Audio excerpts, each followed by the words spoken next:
Hey everyone, how's it going? Tonight we're going to do something a little bit different. I have the Lego holiday train that is currently built exactly how you see it out of the box, but there are instructions on the back of the instruction book number 2 that do show you how to motorize it. So I will be displaying my Lego Winter Village this coming weekend at Brick Universe Dallas. So I figured I would go ahead and use the instructions in the back of the instruction book and motorize this thing. So on the back of this, it shows you all the additional sets that you need, or I guess the add-on parts. I actually have all of those parts from these Lego City trains that have all the motorized parts. Hey, what's up, Ultimate Bricks, Brick Dudes, and Hoosier Bricks? So basically, I have 2 of these that are already assembled. So what I'm going to do is go ahead and salvage or harvest the parts out of this locomotive to actually make this one motorized. So the first thing we need to do, per the instructions, is actually do quite a bit of disassembling. So this thing can go to the side. We don't even need this. It's good to go as is. Now, if anyone has built this, they may notice that it's kind of small. It looks okay, but it definitely needs improvement. Some people may like it the way it is, but I think it needs to be expanded quite a bit to make it actually look like a somewhat decent scale proportion train. All right, so I'm going to carefully try to remove all of these parts per the instructions. We have our minifigure still in here. I was surprised to see how much, I mean, we're pretty much going to disassemble this whole locomotive to get to the motorized portions. I'm trying to keep it somewhat organized because once we disassemble it, we still have to put it back together. Let's see, this whole center portion is going to pop out. That surprisingly comes out pretty easily. Pull those slotted tiles off. And then our whole front piece here comes off.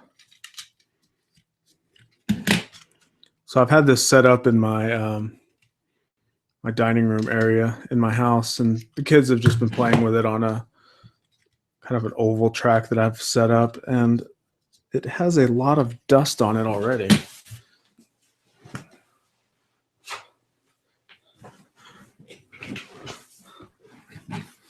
So I'll go ahead and take my dusting brush and dust some of this out. I guess it doesn't matter. They're telling us to disassemble more. Get that piece off. Take this 2x2 plate.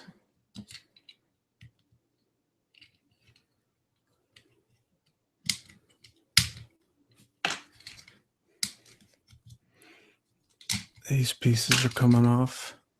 What's up, Arrow? What's up, Brick Maniac?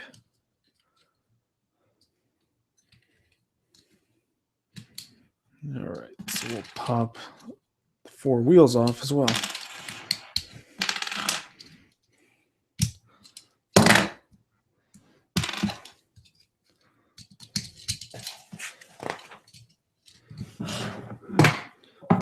So you can see we've mostly disassembled everything.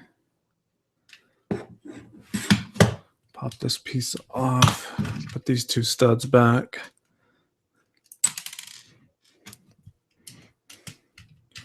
All right, so this is what's kind of left of the locomotive after disassembly. It's barely recognizable. And then the last portion is the A coal car. Looks like my kids have already kind of done a number on it. Once again, this is pretty dusty too. Kind of dust it off. All right. So we have everything taken apart. So the first thing I need is this piece here. This is the actual train motor. And if anyone has ever built this set, you know, it's pretty easy to get to it. You could pop these side panels off, pop the whole roof off. This battery box is something we're going to need as well. So I'll go ahead and salvage that.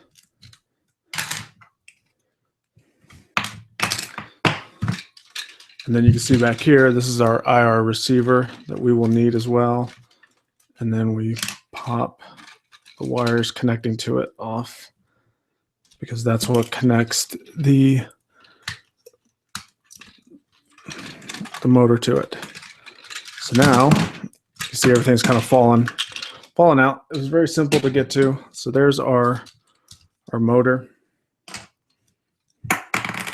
You don't need any of these parts that are attached to it. We just need the bare stripped down motor. And to be honest with you, we don't even need these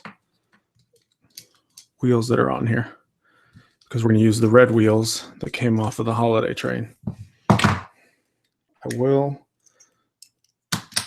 salvage the axles because we are going to need those. So this locomotive that I'm taking apart here has seen a lot of runtime. I've ran this thing at 2 conventions, 2 days straight, 8 hours a day. So this motor is, I wonder if I could smell it kind of burnt out, but you can run them for about an hour before you have to stop them and let them cool off. So that's kind of what I do at the conventions. What's up, Big Stu Bricks? Hoosier Bricks still hasn't ran his holiday train. Do you have your holiday train built, Hoosier Bricks? Is it just sitting in your city, not moving at all? So like I said, we're going to reuse these axles, and that's what connects to the motor part of this little piece. So where we took the black wheels off, we're replacing them with the red wheels.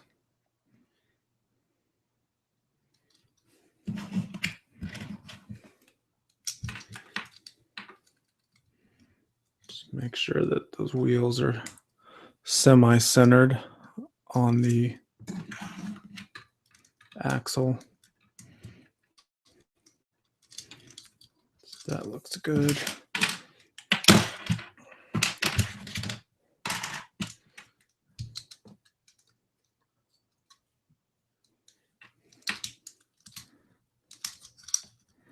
Next up are these fake trucks. They kind of have that look of shock absorbers there, but it's really not. It's all fake. And then from there, we'll put our little cow sweep thing, whatever this thing's called, on the front of the steam engine. All right, so bring our locomotive over. So they conveniently give us a little hole there to slide the connector piece through. So you basically thread the wire through there, and then the pin that's already on the motor part connects right there on the front. So that's our motor to make it motorized. We have it on there. What's up, Lyndon Hensley from Texas, from that small state of Texas?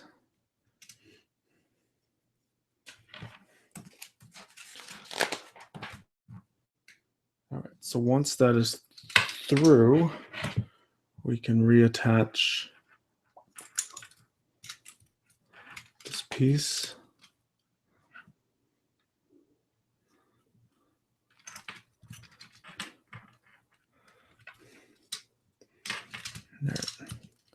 So what I'm doing is I'm making sure that I'm not crimping any of the wires when I put it in there. You need to make sure that they still have a little bit of room to wiggle around. And so far that looks pretty good.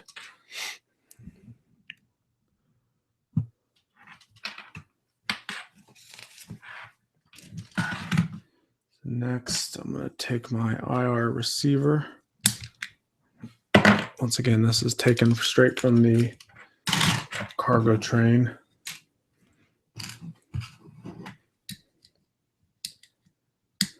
I have a couple slotted tiles on there.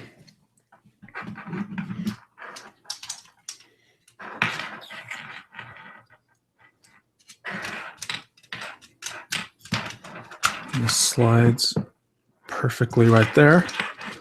So the color scheme is going to be a little bit off because the pieces we pulled off had the green on the side, and this IR receiver has the gray colors. So it's going to mess our color scheme up a little bit, but that's all right. It's going to be motorized. This IR receiver cord has a little crimp spot in it. So we take this cord, we're going to attach it to one of the plugs on the receiver.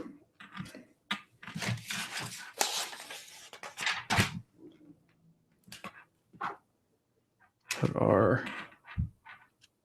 control panel back in here.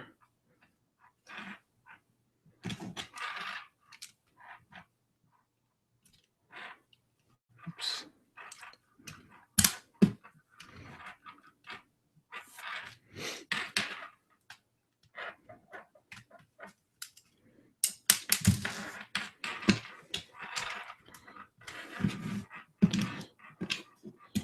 They didn't show me to take these pieces off when I disassembled it, but it made sense to take them off. You know what? There's a gap in here. Make sure that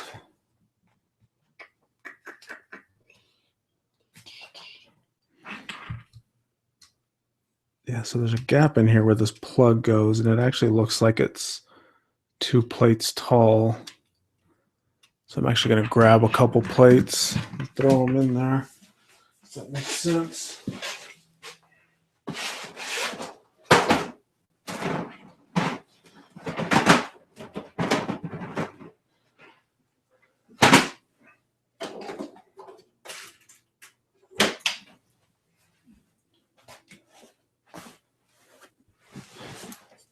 All right.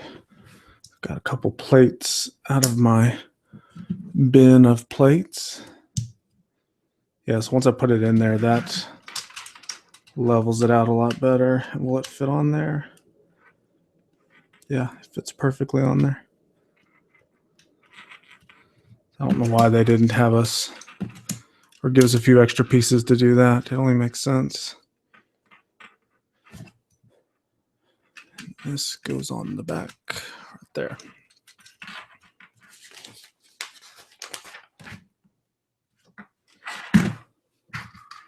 So back here in this coal car, all that we do is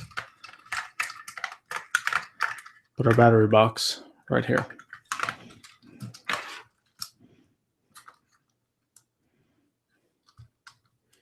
And it just sits there. I guess I could decorate it with some black tiles and stuff to kind of make it blend in. So pro tip when you're running trains for a long period of time during the day is don't screw this in. There's you can pop this battery box off and there's screws that will screw this lid in, but you will run through so many batteries throughout the course of a weekend that to easily swap them out, if this thing's just not screwed in, you can pull this out. And when the batteries are in there, it's heavy enough to where it won't really pop out, you know. And then once you have the plug on there, it really kind of holds it all together. So that that's one of my tips. That's actually, I learned that at the first show I went to. It was actually like I want to say it was maybe like a teen, or could have been a kid, either a K fall or a T fall, and they were watching me change out the batteries, but they were watching me unscrew the battery box to access the batteries. And the kid goes, "You know what I do?" I was like, "I just leave that unscrewed. It makes the batteries a lot easier to get to." I was like, "Oh, thanks, kid. I should have thought of that myself." All right. So, pretty much it. Let's see. I guess what I want to do next is what they call the moment of truth, is to see if it actually does work. So the other thing that they that I neglected to do, but they show all these wires just kind of bunched in here. They just cram them all in there.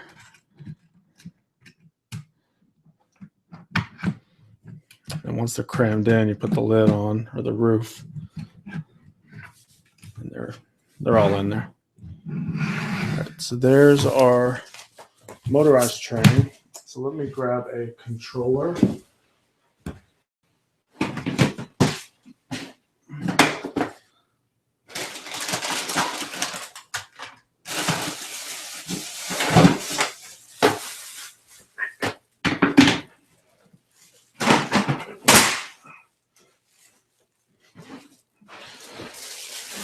And then, of course, this is screwed shut. I need batteries for my battery box and for my controller. I just want to make sure all of this works before I take it there and find out the hard way that it's not working.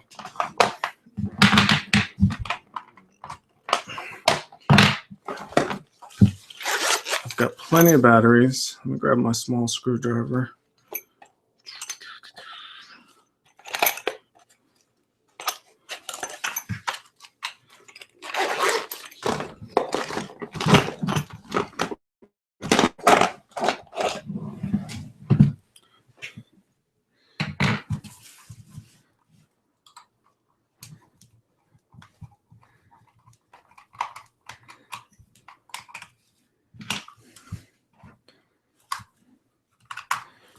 AAAs. That's what I need. I need to hit up Costco before the weekend and load up on AAAs.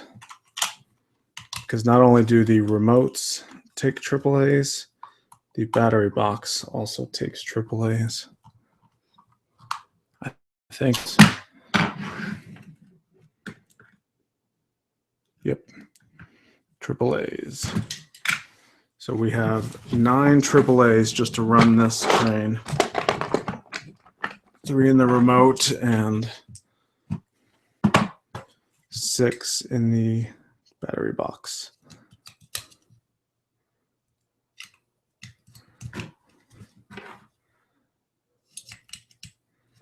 And make sure you put these in the right way. It's so easy, and I've already done it. It's so easy to switch them around. So we need our negative right there. So they show you a little picture, but still have to be careful of what you're doing.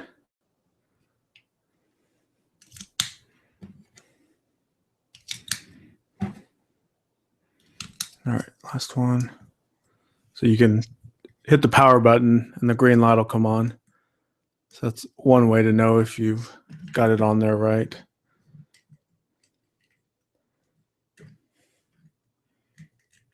Plug it back in, drop it there.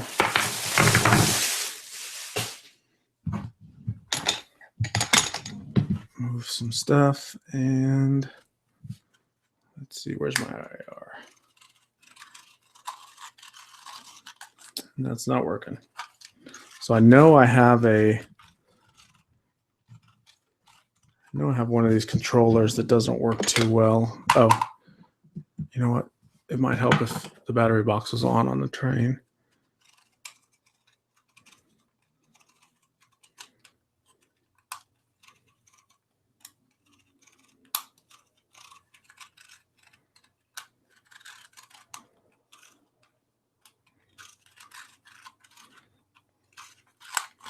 I've got nothing here. I'm wondering if it's my battery box. I mean, my receipt controller. I think one of my controllers is bad.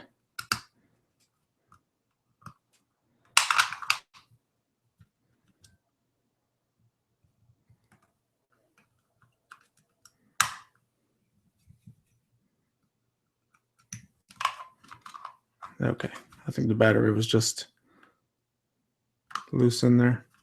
See, when you turn the controller, you can see there's a little light here that flashes up as well. So maybe I should have checked it before I put the lid back on. Now the controller batteries will last for months because the only time it uses the energy is when you kind of hit these little knobs. You can see that light's coming on. It's the motor that when it's running all day, that's when it'll burn up the batteries real quick.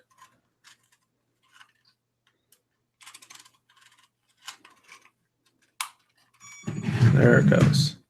So there's also 4 channels on here, and this channel selector has to match the channel that you have the IR receiver set to.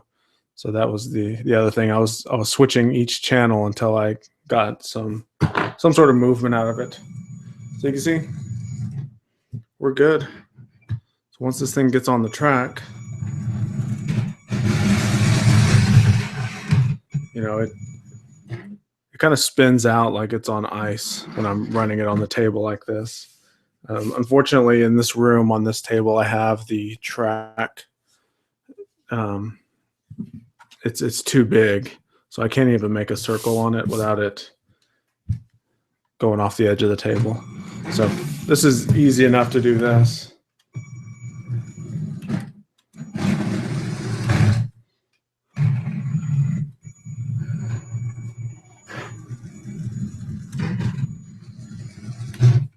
All right, and that's just turning it 1 notch, so it goes pretty fast. Usually what I do is in my conventions that I put the trains on is I'll run them as slow as they can go while still pulling the train. So move this back a little bit.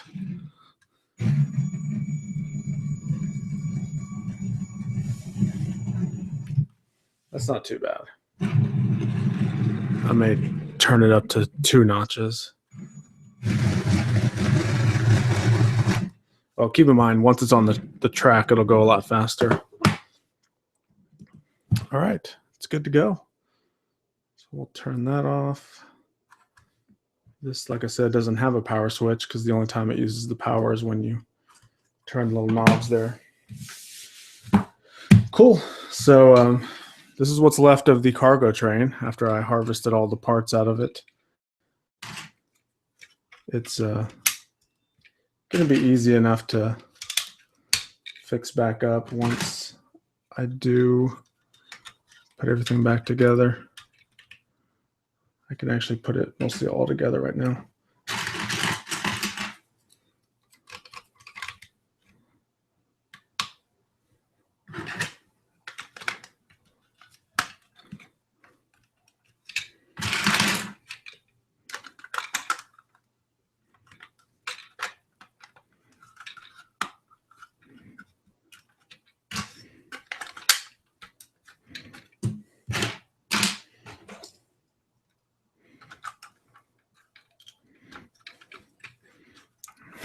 Kind of looks funny missing the back truck, but that's it's kind of what it looks like once it's all kind of disassembled, and it's hollow on the inside now. There's no battery box or IR receiver or anything, but it's cool. I'll throw it in with all my other locomotives. Now here's the extra pieces that are left over from the holiday train. So I took all these parts off to fit the battery box and the motor and the IR receiver. So these will not be going back on because all those other parts took their place. There's no room for our engineer because where he used to be, all those wires are in there. So I can kind of make him hang on to one of the grab bars. So at least it looks like he's trying to control the train. And the last thing I'm gonna do, I think I'm gonna put some black tiles on here just to make it look somewhat like a coal car.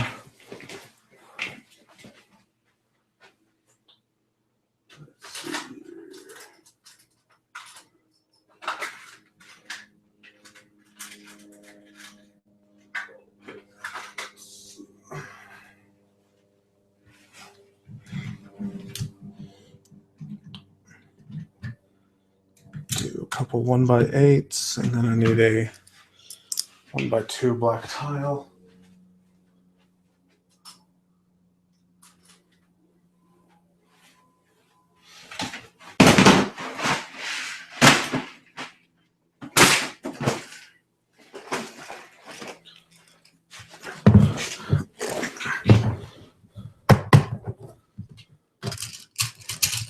There it is. All right. So it kind of helps. It kind of covered up some of that gray stuff. There's my 1x1s and 1x2s for all you OCD freaks out there. Each one has their own compartment.